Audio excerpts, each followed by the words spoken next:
right, everybody, welcome back. Here we are.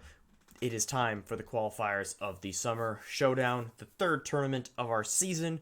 Gladiators were the champs of the Kickoff Clash and the Mid-Season Madness. We'll see if they can go for a three-peat. Technically a four-peat if you don't count overall playoffs, because they did win the Countdown Cup last season.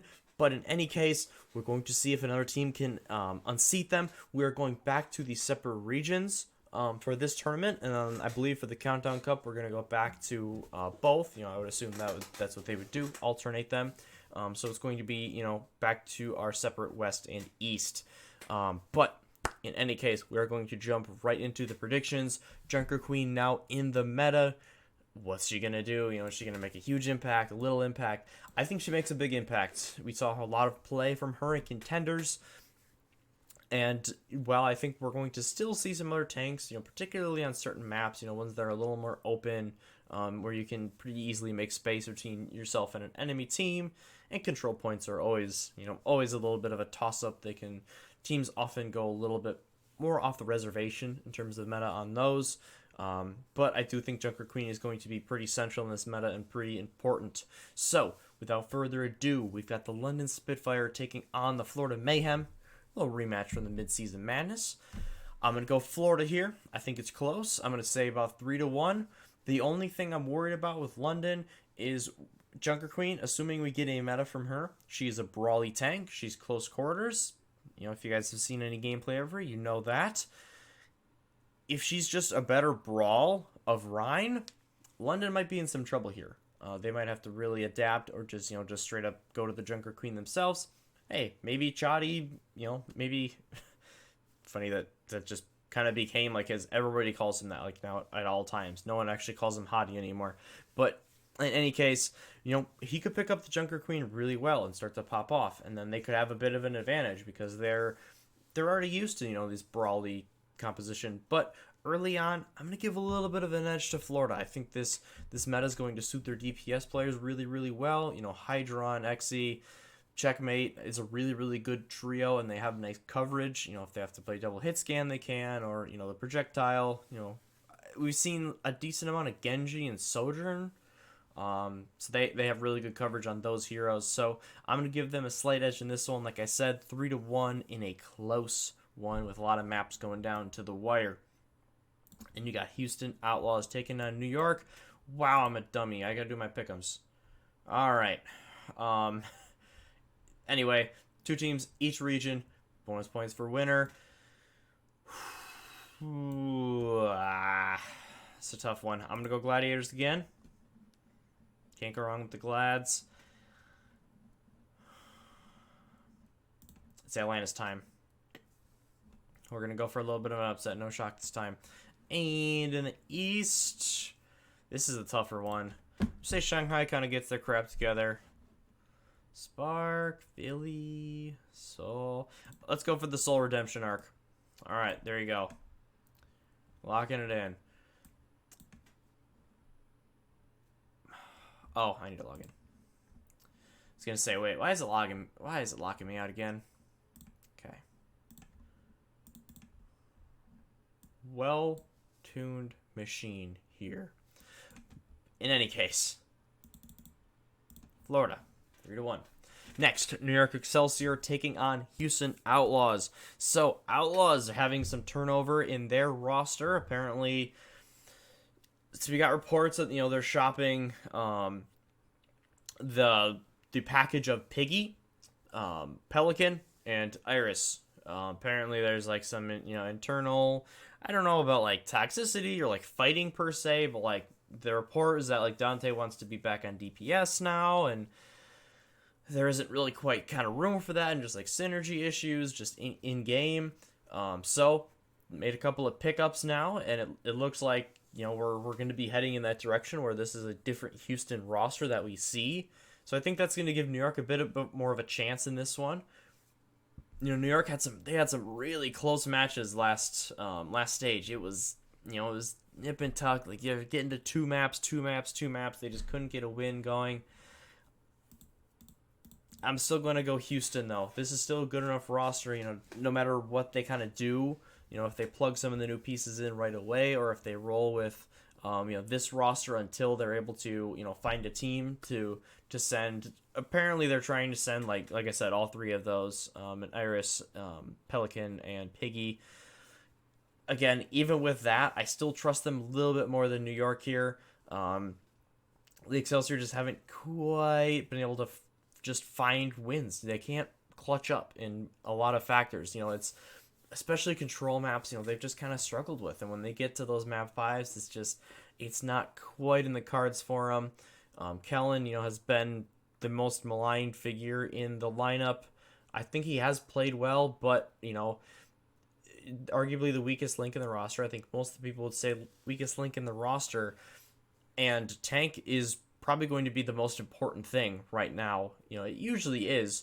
But with Junker Queen, coming in, it's going to be very crucial that your tank player, or players get a good jump on the character and start off strong. So for those reasons, I'm going to take the Outlaws 3-1. And you got Dallas Fuel versus LA Gladiators. So Dallas coming off a bit of very much a disappointing midseason madness. Did not do what they wanted to do, lost their first 2, and were donezo. I'm going to go with the Gladiators here. They have all the momentum on their side in the world. Dallas kind of struggling to find an identity. Thankfully for them, it's going to be a new meta. So could we see a bounce back, Dallas get back to that top form, that made it to the finals of the Kickoff Clash? Absolutely. They have the tank players to do it, whether it's Hanbin or Fearless, whoever's going to step in and play that Junker Queen. I think they're going to do a good job. But like I said, Gladiators, they got all the mojo right now. I'm going to say it's a 3-0. I see Reiner being very well suited for Junker Queen, and we obviously know the coverage that he has on the characters now. So I think that we're going to see still an extremely, extremely good Gladiators. And while Dallas may rebound, this isn't really the opponent that you're going to rebound against. Moving on to Friday, got Atlanta Reign taking on the Boston Uprising. So we're going to go with Reign here. I'm going to say 3-1. No map 5s just yet. Again, Boston look pretty solid, but Atlanta's very good. They've been one game away from the grand finals in both of the first 2 tournaments. People kind of counted them down and out a little bit going into both tournaments, but here they are. They're here to stay. They're an extremely good team. Although most people would argue that they're a better playoff team than they are regular season, I still think that they're going to be able to get it done against Boston. Boston's DPS they've been very inconsistent for me. You can clearly see the potential. Like, it's there between Valentine and Victoria. Like, it's there, but the inconsistencies are also pretty obvious. And Atlanta is one of the more consistent teams in the league. Interested to see if we still see just all Hawk, or if maybe we see a little bit of a resurgence of Gator with the Junker Queen play. Who knows? But in the end, Atlanta just the better team for me, and they take that one down. Next, Washington Justice, coming off a very rough midseason madness, did not make the playoffs after being in really good position after the first stage. Against San Francisco Shock, who came up just short, I'm going to be honest, as a Glad fan, I was scared. I was scared in that grand finals. It really felt like they were going to make the reverse, the 0-3 reverse sweep. Not even just the 0-2. The 0-3 reverse sweep happened. Didn't quite happen. They couldn't quite get on the point. Probably would have lost that fight anyway, looking at what the teams had, but couldn't quite get to the point on Dorado. And that was all she wrote for them. But obviously going to be an extremely strong team still in this meta. We're going to go with a 3-0. I don't really like or trust Washington. All the pieces, the meme is there. They got all the pieces. They got all the talent. We all know. I've heard it a million times. They got to start playing better. Maybe Junker Queen is what turns it around for them. Who knows? Or maybe she's not meta and it still turns around for them. I think it's more likely that they go like 1-5 or 2-4. But in any case, I got San Francisco taking that one down. Toronto versus Vancouver. So back to the old Canada rivalry. These are always exciting to watch. So Vancouver, they're pretty good in the midseason madness. Toronto was also good, and they were better. They won matches. Vancouver not as lucky, but Vancouver had an extremely difficult schedule. They played a ton of good teams last time out, and I don't think that quite reflects. Their record quite reflects the amount of effort they put in. Also, Shockwave is gone. They've released him. Pretty sad. So we're gonna see how they respond with that. But I still think Toronto is the better team in this one. They haven't been dominant too much, so we're going to go ahead and say that this one's super competitive, and we get our first map 5 of the week. But Toronto just a bit better. They got the more experience. Vancouver trying to integrate a new piece into the lineup, and in the end, Defiant are just going to be a little more clutch.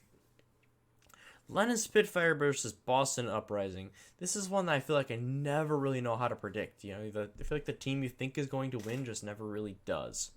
I'm gonna give London. I'm gonna give them some credit here. I'm gonna say they take it down 3-1.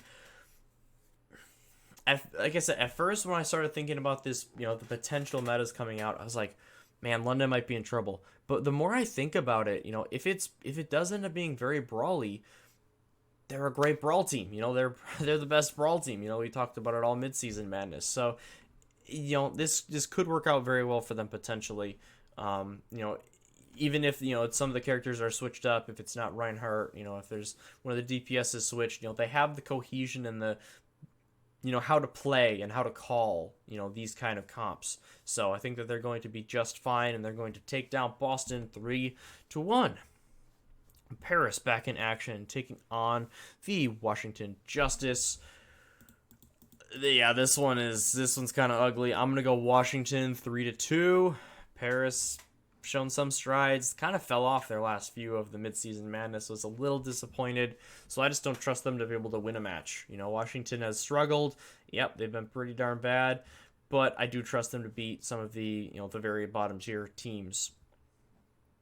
And then Houston, like I said, maybe some adversity here against Gladiators. I just can't really pick Houston. Gladiators have owned them this season. I think they're going to continue to do so. While Houston might come out on the better side of this, moving forward, it's tough for me to imagine. Iris is such a good support. Pelican is the reigning rookie of the year. Crazy that he's probably going to be on his third team in less than a year pretty soon here. That's wild to think about. But it's hard to see them being better than they were before. And even at the point that they were then, Gladiators still owned them. So I don't think that one is super competitive. Next, Paris Eternal versus Vancouver Titans. Matchup of the teams with, let's just be nice and say it, not that many wins. Between the two of them, double points, big money. I'm going Vancouver. I'm going to say 3-1. Let's go Vancouver. I believe. I'm sad you guys dropped Shockwave. I don't think he was the problem. But you know what? Sometimes changes need to be made, and I think they still have some nice pieces. So I'm going to take the Titans in that matchup. San Francisco Shock, Florida Mayhem. So, this, again, an interesting one. Gonna go Shock. I'm gonna give Florida 1. Mayhem, they looked good in the midseason madness. Honestly, there's times when you really want to just remove the the Florida Midhem. I screw that nickname. They're a really good team. It's not quite there. They haven't quite punched up, as people like to say. They haven't quite taken that big step, and I'm not quite confident enough in them taking that next step right now. They were really, really close in the midseason madness to getting to that last 4 teams in, but they couldn't quite convert it, and I don't think that they're quite ready to take down the San Francisco roster yet. Dallas Fuel versus New York Excel. Again, this is an interesting one. I'm going to say it goes 5, but I got Dallas. This is pretty much what happened last time these two teams played. I still trust Dallas's clutch factor. I don't know what we're going to see from the Fuel. And I'm very, very bullish on them right now. If they go nuts and play really good, like I said, I would not be surprised at all. But I think we started to see some real cracks in the midseason madness. And, it's not just I don't think you can purely just dismiss, oh, it was a bad metaphor. That might be true, but it was a severe drop off, and I think that you have to be a little worried, particularly about the DPS rotation. I think also Chio has had some really rough beats, and I think we're going to see a lot of Lucio. He's going to be very important coming up, so it's a bit of a tough one, but I do think that Dallas still edges it out in the end, 3-2. And then Atlanta Reign versus Toronto Defiant. This is another interesting one. So, sensing a pattern with Toronto, I'm going to say that this is a close 3-0. I don't think it's an absolute blowout, but I do like Atlanta in it. This seems like the kind of team where, like, Atlanta's here and Toronto's here. Toronto's just a little bit behind them. It feels like they're a team that has a lot of good players, but it just won't quite click yet, and Atlanta's going to take full advantage of that. Like I said, whatever tank player that we see, if Gator makes his return, or if they keep rolling with the Hawk, it's looked really, really good. And Kai, if Hitscan is involved, Kai is just, ever since we saw him with London back in the day, seasons ago, he's been just absolutely tremendous. And I don't see that stopping or slowing down anytime soon.